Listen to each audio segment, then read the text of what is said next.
Brought to you by ZX Cough Syrup.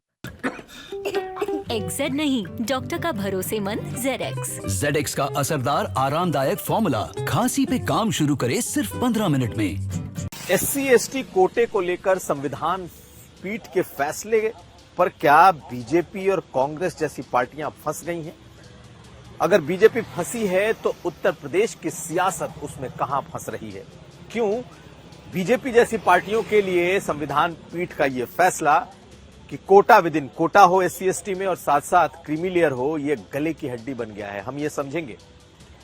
इसके अलावा यह भी जानिए कि एक सीरियल किलर की क्या थी मानसिकता। आखिर एक साल में 10 महिलाओं का एक ही तरीके से कत्ल, ना तो लूट ना ही बलात्कार, लेकिन महिलाओं से ऐसी क्या थी उसकी दुश्मनी, आज हम ये भी समझेंगे। और आखिर में आपको बताएंगे कि अयोध्या में आखिर होने क्या वाला है। क्या भदरसा कांड में यानी कि नाबालिग के साथ रेप मामले में अब कुछ नया होने वाला है? डीएनए का टेस्ट का मामला कहां तक पहुंचा, ये भी बताएंगे।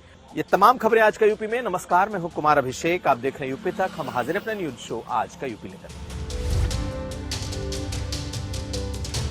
जब से संविधान पीठ का यह फैसला आया है कि SC/ST आरक्षण में कोटा विद इन कोटा हो, यानी कि दलितों में भी जो अति दलित हैं, जिन्हें अभी तक आरक्षण का उतना लाभ नहीं मिला है, इन 75 सालों में उनका विभाजन किया जाए, वर्गीकरण हो और साथ साथ उसमें भी क्रीमी लेयर तय किया जाए। इसके बाद से मायावती ने तो स्टैंड ले लिया। मायावती ने सबसे पहले इसके विरोध का झंडा उठा दिया, लेकिन बीजेपी फंस गई है।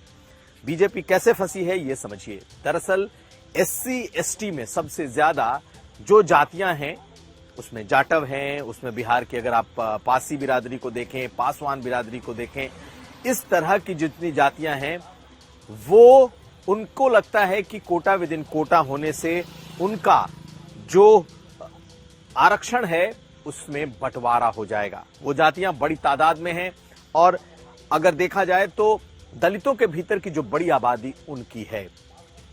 मांग लगातार उठती रही है कि दलितों के भीतर भी कोटा विद इन कोटा किया जाए, लेकिन इसका विरोध भी खूब होता रहा है। ओबीसी के भीतर भी ये मांग है और ओबीसी की भी जो बड़ी जातियां हैं वो इसका विरोध करती हैं।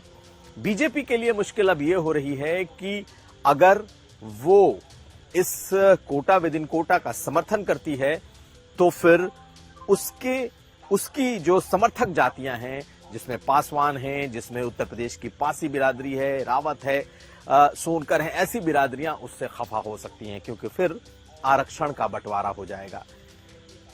दूसरी तरफ अगर उसमें देखा जाए तो क्रीमी लेयर की बात पर भी बीजेपी के भीतर एक तरीके से अब एक राय बन रही है कि क्रीमी लेयर ना हो। आज प्रधानमंत्री ने जो इनके SC/ST के सांसद मिलने आए थे, उन्होंने ये बात उनसे बातों में कही है कि प्रधानमंत्री ने भी कहा है कि क्रीमी लेयर नहीं होगा, लेकिन कोटा विद इन कोटा को लेकर के लड़ाई जारी होगी। मायावती ने साफ कह दिया है कि वो इसके समर्थन में कतई नहीं है और इसके विरोध का झंडा उन्होंने बुलंद कर रखा है। उन्होंने सरकार से मांग की है कि सरकार संसद में इसके खिलाफ एक प्रस्ताव पेश करे और किसी भी तरीके से ये लागू ना हो। बीजेपी के लिए अब ये आगे कुआं पीछे खाई वाली स्थिति दिखाई दे रही है। कांग्रेस पार्टी ने भी इस पर बैठक की और कांग्रेस पार्टी ने भी कोई खास सीधा स्टैंड नहीं लिया है और कांग्रेस पार्टी ने कहा है कि जातीय जनगणना हो। आपको बताएं कि जो बीजेपी की समर्थक और सहयोगी पार्टियां हैं, खास करके ओम प्रकाश राजभर की पार्टी सुभाषपा, इसका स्टैंड पहले से था कि उसे शेड्यूल ट्राइब्स में डाला जाए। निषाद पार्टी उत्तर प्रदेश में शेड्यूल कास्ट में आना चाहती है और लगातार इसके लिए सरकार पर दबाव भी बनता रहा है। पहले के सरकारों पर भी दबाव था और कई बार सरकारों ने तो बाकायदा यहां से उन्हें शेड्यूल ट्राइब्स में लिख करके भी भेजा है, जिसका विरोध भी हुआ।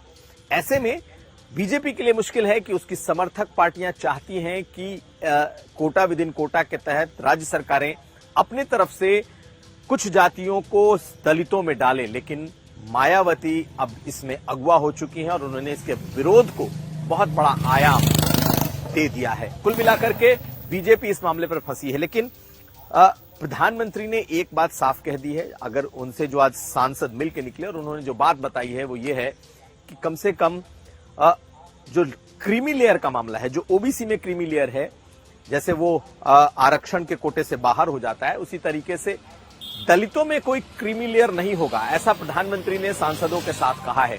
तो दो में से एक बात पर मायावती, एक मुद्दे पर मायावती जीतती दिख रही है, कम से कम बीजेपी उसके लिए तैयार दिख रही है। लेकिन क्या कोटा विद इन कोटा दूसरी जातियां इसमें आ सकती हैं राज्यों में, और क्या जो दूसरी अति दलित जातियां हैं क्या उनके लिए वर्गीकरण होगा, यह बड़ा सवाल है और इस पर बीजेपी फंसती हुई दिखाई दे रही है। इसे आप तूफान के पहले की खामोशी समझें, लेकिन ये एक बड़ा मुद्दा बन रहा है जो बीजेपी के लिए गले की हड्डी हो सकता है।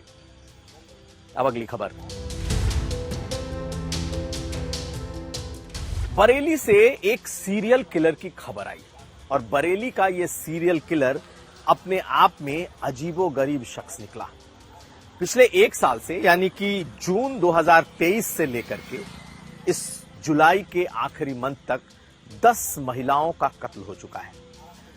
अभी तक पता नहीं चल पा रहा था कि कौन वो गुमनाम हत्यारा है जो लगातार महिलाओं की हत्याएं कर रहा है। 3 महिलाओं की हत्या के जुर्म में 3 अलग अलग लोग जेल में पहले से सड़ रहे हैं, लेकिन जब इसका खुलासा हुआ तो पुलिस के पैरों तले जमीन खिसक गई। अभी तक पुलिस को लग रहा था कि ये सब अलग अलग इंसिडेंट हैं, कहीं किसी की जाति दुश्मनी है, कहीं कोई और वजह है, इस वजह से अलग अलग हत्याएं हुई हैं। लेकिन बरेली में 3 थाना क्षेत्रों में 10 महिलाओं का कत्ल, और वो भी एक ही मोडस ऑपरेंडी से। कुलदीप नाम का यह शख्स है जिसने 10 महिलाओं की हत्या की, और हत्या का तरीका भी समझ लीजिए। अगर सलवार सूट में कोई महिला मिली तो उसने दुपट्टे से उसका गला घोंट दिया और दुपट्टे को इतना टाइट बांध कर रखा कि जब तक वो मर न जाए तब तक उसकी गांठ कोई दूसरा भी न खोल पाए। यानी कि पूरी तरीके से इंश्योर करता था कि गला घोंट कर हत्या की जाए। अगर कोई साड़ी में महिला दिखी तो साड़ी के पल्लू से उसका कत्ल करता था। लेकिन एक बात ये कि किसी के साथ न तो कोई बलात्कार का मामला सामने आया और न ही किसी के साथ कोई लूटपाट। तो आखिर ऐसा क्या था कि कुलदीप नाम का यह शख्स महिलाओं की लगातार हत्याएं कर रहा था? दरअसल पुलिस ने जब इस सीरियल किलर को पकड़ा तो एक रहस्य सामने आया। ये महिलाओं से नफरत करता था। एक खास उम्र की एक महिलाओं को यह टारगेट कर रहा था।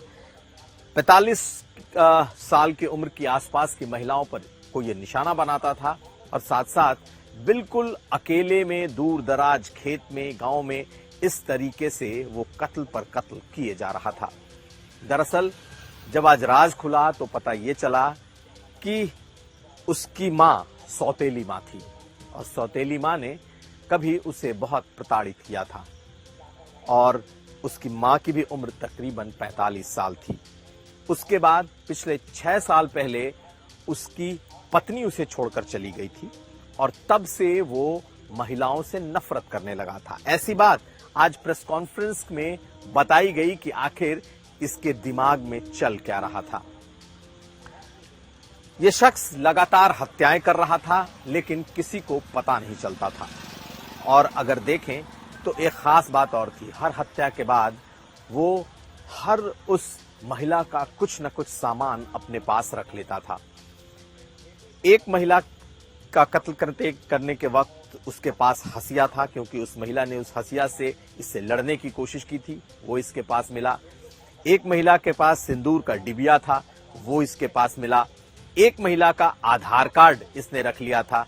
एक महिला की बिंदी की पूरी स्ट्रिप इसने रखी थी, और इसने सब कुछ का खुलासा किया है। दरअसल ये एक साइको किलर बन चुका था।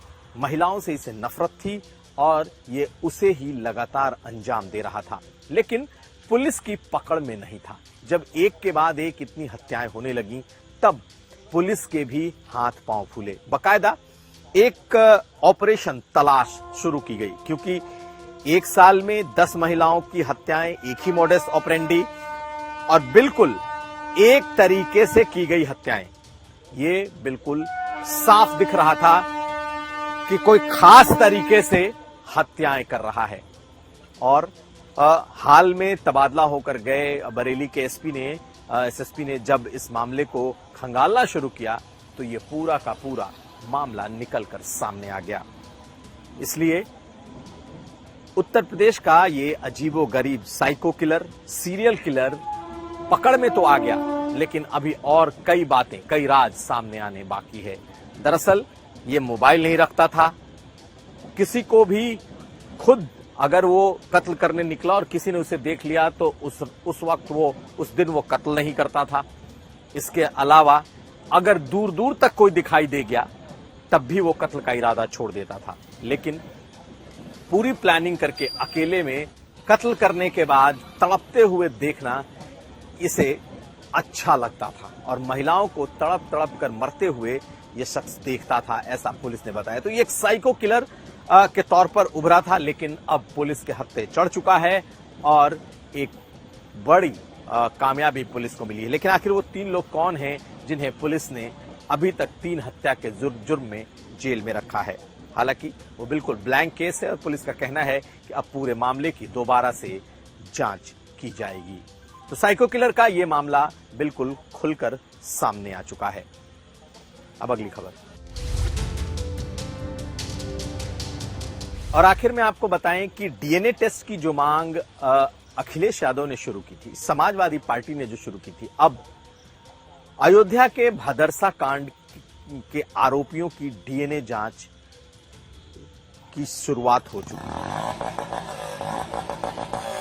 मोईद खान और साथ साथ उसका ड्राइवर राजू खान जो इसमें मुख्य आरोपी है, इन दोनों के ब्लड सैंपल लिए जा चुके हैं और इसकी तस्दीक खुद सीएमओ अयोध्या ने की है। दूसरी तरफ पीड़िता का एबॉर्शन हो चुका है, सूत्रों के मुताबिक उसका एबॉर्शन किया जा चुका है और उसका भी डीएनए रखा जा चुका है। ऐसे में अब पुलिस आगे की कार्रवाई के लिए जुटी है कि आगे अदालत से दिशा निर्देश के बाद इसका डीएनए टेस्ट कराया जाएगा। यानी कि इस मामले में चूंकि इसमें 7 साल से ज्यादा की सजा है और अब नए कानून के मुताबिक सभी साइंटिफिक तरीके इसमें अप्लाई किए जाने हैं और अखिलेश यादव और उनकी पार्टी ने मांग की है कि इस मामले में डीएनए टेस्ट हो, तो अब यह केस डीएनए टेस्ट की तरफ बढ़ता हुआ दिख रहा है।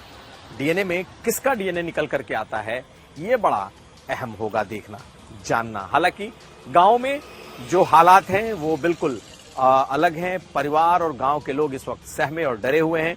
उन्हें लग रहा है कि अब बुलडोजर एक्शन हो सकता है। दरअसल भदरसा के उस इलाके की जहां से मोईद खान आता है, उस इलाके में सरकारी जमीन को कब्जा करके, शमशान और कब्रिस्तान की जमीन को कब्जा करके कई मकान बनाए गए हैं और सबकी पैमाइश हो रही है। माना यह जा रहा है कि चूंकि वहां पर उसी घर में एक पुलिस चौकी भी है, तो इसके बुलडोजर से गिराने की शुरुआत होगी क्योंकि ये सब अवैध हैं। 1-2 दिनों में ये होगा। मुख्यमंत्री योगी आदित्यनाथ अयोध्या जाने वाले हैं, इसलिए ये माना जा रहा है कि उनके आने जाने के बाद ही किसी तरह का कोई और एक्शन होगा। लेकिन उनकी जो यात्रा कल होने वाली है, बताया जा रहा है कि अयोध्या के मिल्कीपुर के चुनाव से संबंधित जुड़ी हुई उनकी ये यात्रा होगी। तो ये था आज का यूपी। हम कल फिर हाजिर होंगे। हमें दीजिए इजाजत। नमस्कार।